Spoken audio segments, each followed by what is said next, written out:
everyone, and welcome to MeowMix, a Carolina Panthers podcast. My name is Steven.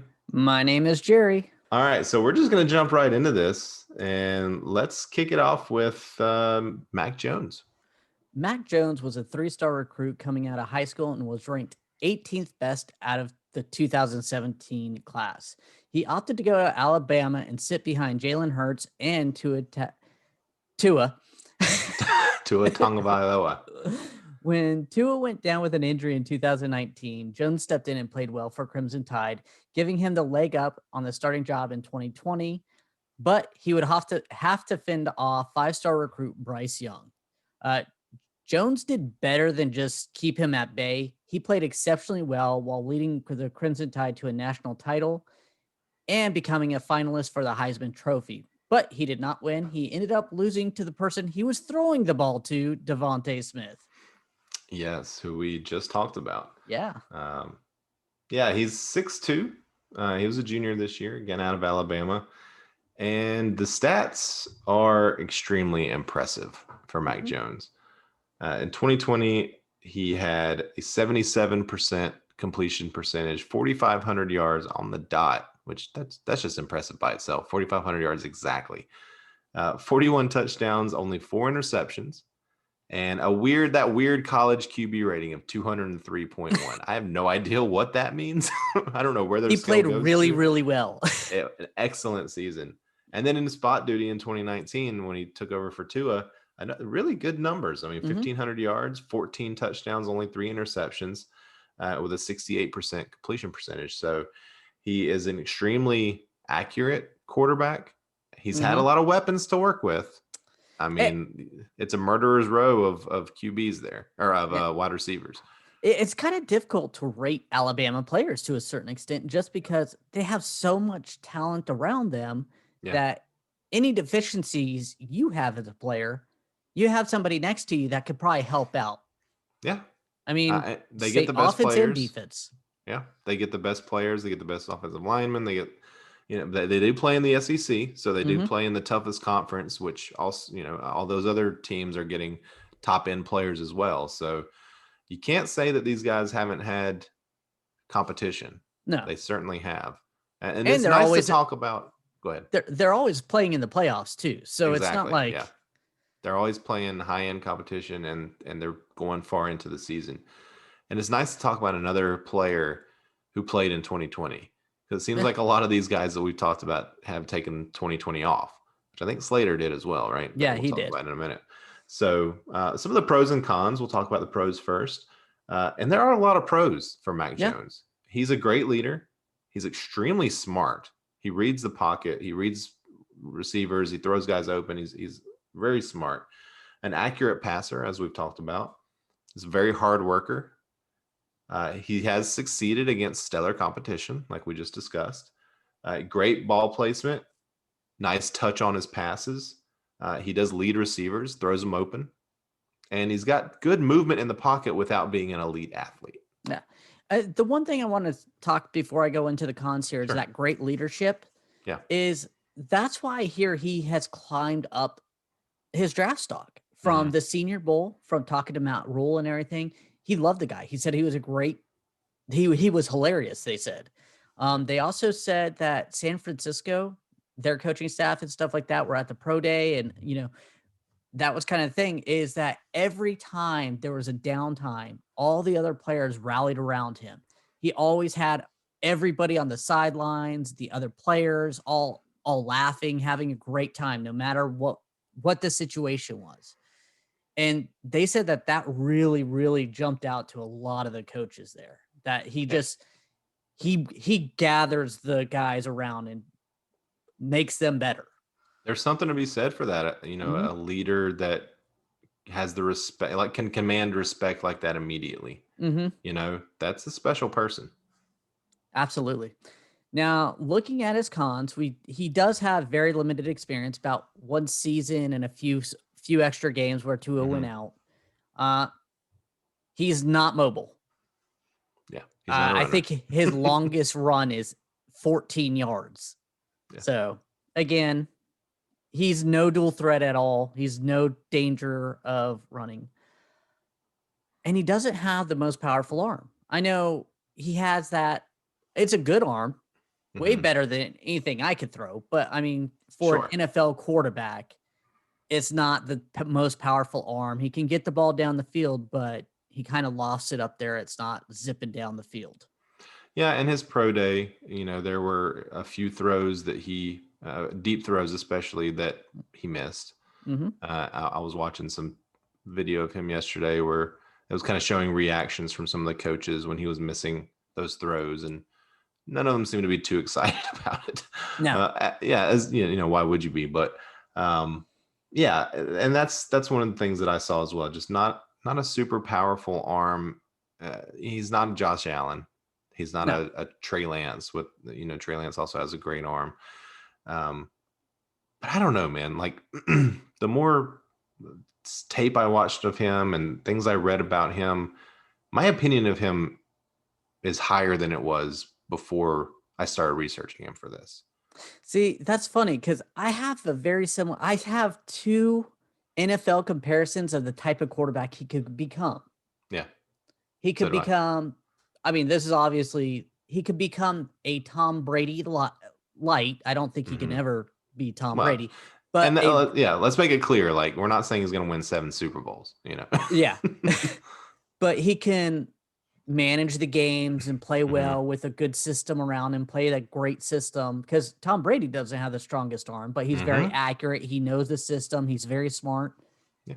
But I like this comparison a little bit more, and I feel this is kind of more where he's going to land the Andy Dalton style.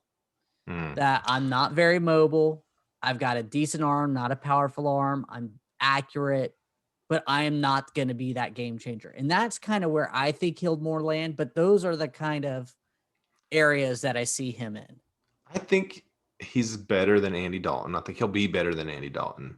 I did have the Tom Brady thing in my head, just because looking at his pros and cons and Mhm. talking about his pros and cons, you could have said the exact same thing about Tom Brady, really at any point in his career. I mean, Tom Oh, Brady yeah. is not going to throw the ball 80 yards down the field. Tom Brady is not a mobile quarterback, you know, but he has all of those strengths. His smarts, his ability to throw guys open, his ability to elevate his teammates. Yeah. Um, what I was thinking, and I was again going to say the Tom Brady thing, but Kirk Cousins more came to mind to me than Andy Dalton in terms Doesn't of Kirk Cousins have a he's got a pretty he's big got a arm? probably a little more powerful arm, but everything else seemed to fit. And I don't think Kirk Cousins has like the most powerful arm. He's not up there with the tops of the I thought league. he had a pretty powerful arm coming out of college, if I remember correctly, out of Well, I Michigan saw a State. few. I saw a few comparisons of Kirk Cousins. I also saw one of um, Trent Green. We're going old Hmm. school. So, but yeah, I mean, just that type of quarterback who's not gonna wow you with his supreme athleticism or rocket arm, where he just throws it from end zone to end zone, but a guy that's going to make the right decisions.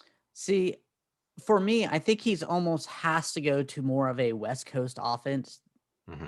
that type of scheme. Yeah, he's not a modern quarterback. Yeah, and I feel like we already have something similar, except a more mobile Teddy Bridgewater. I mean, that he doesn't like to throw deep. He doesn't have that deep ball, but he can dip and dunk. But he's I, also not the gamer I think Mac Jones can be as well. I mean, I think Mac Jones's strengths are stronger than Teddy Bridgewater's strengths. okay. Um, and I think he has a more powerful arm than Teddy Bridgewater. Uh, and I think he wants to take more risks than Teddy Bridgewater.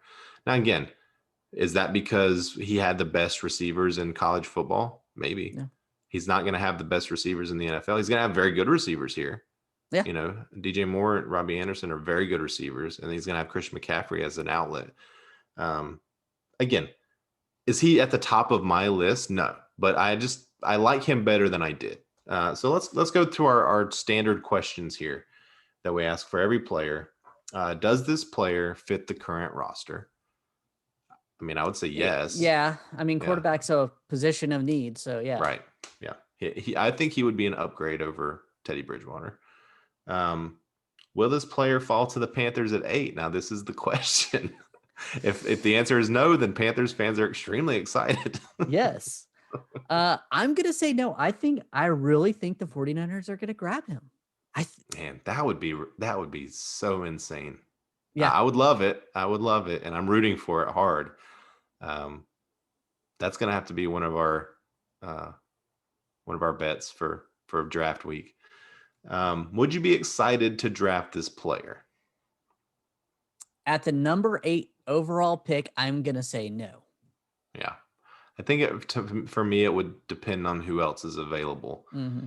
And if he's the best quarterback available, then there are going to be other players that I would rather draft. Absolutely. So I would say no as well. Now, if they trade back to 15 or 16 or something like that, get a couple, like maybe next year's first from another team or something like that, then they grab them.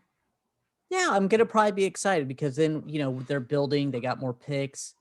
Yeah. But at number 8, drafting Mac Jones, I would not be excited. I think like 10 years ago, Mac Jones would be the number 1 player, like just with his skill set. I still think the way the NFL was. Well, maybe Trevor Lawrence, of course. I'm sorry. I don't even think about Trevor Lawrence because he's not a possibility for me. So he's not a possibility for the Panthers. Right. He's not a possibility for our team.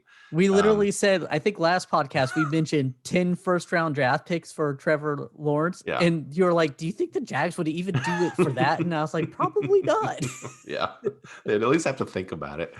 All right. So where does he fall on the MeowMix big board? And I'll go over this again, as we always do.